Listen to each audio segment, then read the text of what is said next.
Bueno, en este video vamos a repasar la ecuación de una señal senoidal o cosenoidal, como la que vemos en pantalla, en donde tenemos x de t, que es la señal, ¿está bien? Que depende del tiempo. A es la amplitud. Bueno, tenemos el seno, que es la función que vamos a representar. Omega es la frecuencia angular. T es el tiempo y es la variable independiente. Y phi es la fase. Acá tenemos un poco un resumen con sus unidades.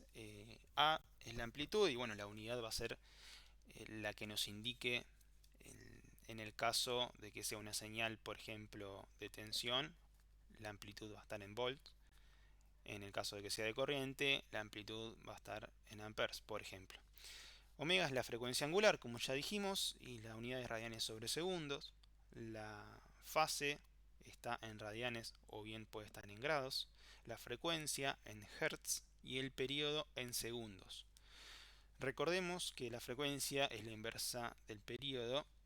También vale, digamos, al revés. El periodo es la inversa de la frecuencia. Y omega, que es la frecuencia angular, es 2pi por frecuencia. Entonces vamos a pasar con algunos ejercicios. Primero, calcular amplitud, frecuencia, frecuencia angular, periodo y fase de las siguientes señales. A, B, C, y tenemos el enunciado. Bien, empecemos con el A. Sería x de t igual a 15 por el seno de 400 por pi por t más pi sobre 2. Y la señal está dada en volts. Entonces la amplitud es 15 volts. Listo, sencillo. Después, todo lo que acompaña a la t, que esté multiplicando a la t, es decir, al tiempo, es la frecuencia angular, omega. Entonces, omega es 400 por pi. Si queremos hacer la cuenta, podemos poner que omega, se puede poner que omega es 400 por pi, o bien que omega es 1256,63. Sería hacer la cuenta, ¿no?, de 400 por pi. Omega, como decíamos recién, es 2pi por f. Entonces, de acá podemos despejar la frecuencia, que queda omega dividido 2pi. Sería 400pi dividido 2pi. En definitiva, la frecuencia nos da 200 Hz. El periodo es 1 sobre f, 1 sobre frecuencia, 1 sobre 200 Hz nos da 5 milisegundos. La fase, fíjense que el término que está sumando arriba en la ecuación es pi sobre 2. Entonces tenemos una fase de 90 grados.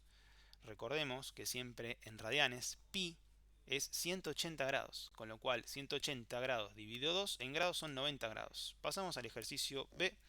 Rápidamente, también está dado en volts, en donde tenemos la amplitud que vale 0,2 volt por el seno de omega t. Omega entonces es 20 radianes sobre segundos. Podemos sacar rápidamente la frecuencia, que es igual a omega dividido 2pi. Hacemos 20 dividido 2pi y nos da una frecuencia de 3,183 Hz. Y el periodo es la inversa de la frecuencia, con lo cual 1 sobre 3,183 Hz nos da un periodo de 314,1 milisegundos. ¿Tenemos fase? No tenemos fase porque no hay término ni sumando ni restando dentro de los paréntesis del seno. Entonces tenemos fase 0. En el ejercicio C tenemos 100 por coseno esta vez, de 36pi por t, menos pi sobre 4. Milivolts. En milivolts está la unidad de esta señal x de t. La amplitud entonces es 100 milivolts. Vamos a la frecuencia angular. Es todo lo que está multiplicando a la t. Entonces es 36pi. 36pi radianes sobre segundo, o bien si se hace la cuenta, son 113,09 radianes sobre segundos. La frecuencia la despejamos nuevamente, 36pi dividido 2pi, y nos da 18 Hz. Y el periodo, la inversa de la frecuencia, nos da 55,5 milisegundos. Atención a las unidades siempre. Bien, la fase nos dio menos pi sobre 4. ¿Por qué? Porque es el término que está arriba, o sumando o restando. Siempre lo vamos a encontrar en los paréntesis del coseno o del seno. En este caso, menos pi sobre 4, que está expresado en radianes, y en grados es menos 45 grados. ¿Por qué? Recordemos, pi pi radianes es equivalente a 180 grados. 180 dividido 4 es 45 grados y el signo negativo, entonces es menos 45 grados la respuesta. Vamos con otro ejercicio en donde ahora tenemos un gráfico y a partir de los gráficos vamos a tener que obtener la ecuación correspondiente. Vamos a empezar con el A, en donde tenemos la señal en rojo, ¿no? X de t. Fíjense bien lo que están entre corchetes las unidades. Por ejemplo, tenemos volts en el eje vertical, milisegundos en el eje de tiempo horizontal. La señal es una señal senoidal, ¿no? de onda que va de menos 2 a 2. Entonces empezamos. Bueno, la amplitud la sacamos fácil. Por simple vista vemos que la amplitud es 2 y 2 volt porque nos aclara que el eje vertical está en volts. El periodo 5 milisegundos. ¿Por qué? Porque a partir de esos 5 milisegundos que están marcados en el gráfico, la señal comienza a repetirse. Con lo cual ese es el periodo de la señal. De 0, donde inicia, a los 5 milisegundos, la unidad que indica el eje de tiempo. Y ahí tenemos el periodo. Entonces ahí podemos sacar la frecuencia. La frecuencia es la inversa del periodo, con lo cual 1 sobre 5 milisegundos nos da una frecuencia de 200 Hz. A partir de la frecuencia de 200 Hz podemos sacar la frecuencia angular, omega, 2pi por estos 200 Hz, que nos da una frecuencia angular de 400 pi, es decir, 400 por pi, radianes sobre segundos. Y ahora, para finalizar y poner la expresión de x de t, fíjense, seno de 0 es 0, coseno de 0 es 1. Entonces, lo que nos conviene utilizar acá es seno de 0, porque justamente la señal roja comienza en 0. Entonces, en principio nos quedaría un x de t de esta manera, a por seno de omega t más phi, que reemplazando con los valores nos da el resultado que tenemos acá, 2 por seno, 400 por pi por t, y sin ninguna fase, porque justamente el seno de 0 comienza en 0. Así que eso nos bastaría para expresarlo en términos de seno. Vamos al ejercicio B, en donde tenemos dos señales, a propósito, ¿no? Para ver si podemos describir ambas señales.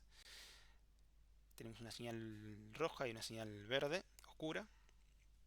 Entonces, bueno, amplitud 500 mV para ambas, ¿no? Ambas tienen la misma amplitud. El periodo, ambas tienen el mismo periodo.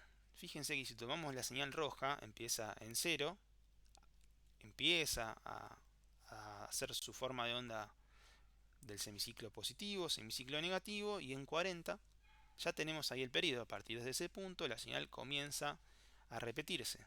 Tomemos ahora la verde comienza arriba, digamos, en esos 500 mV, empieza a descender, hace el semiciclo negativo y volviendo arriba ya tenemos el periodo también. Entonces el periodo de ambas señales es el mismo, simplemente están desfasadas, están corridas. A partir de este periodo, la inversa de este periodo es la frecuencia de estas señales, que tienen la misma frecuencia. Si tienen el mismo periodo, tienen la misma frecuencia. La frecuencia nos da 25 kHz. Si hacemos 2pi por la frecuencia, nos da la frecuencia angular, que nos da 50.000 pi radianes sobre segundos. Ahora bien, tenemos el seno de 0, que es igual a 0, ¿no? Eso pueden probarlo con la calculadora, y el coseno de 0, que es igual a 1. Entonces, el seno de 0 nos sirve para describir la señal roja, y el coseno de 0, que es igual a 1, nos sirve para describir la señal verde. Entonces aquí tendríamos dos señales, digamos, x de t a por seno de omega t más phi, el seno nos representaría la roja, y x de t a por coseno omega t más phi, que nos representaría la verde. Uso el seno para representar la roja, que empieza desde el 0, y uso el coseno para representar la verde, que empieza desde arriba. Entonces, simplemente colocando los valores que acabamos de calcular, cada uno en su función, tenemos las dos que vemos acá. Tenemos 500 por seno de 50.000 pi por t en milivolts para la roja, 500 por coseno de 50.000 pi por t milivolt para la verde. Continuaremos más adelante con otros videos.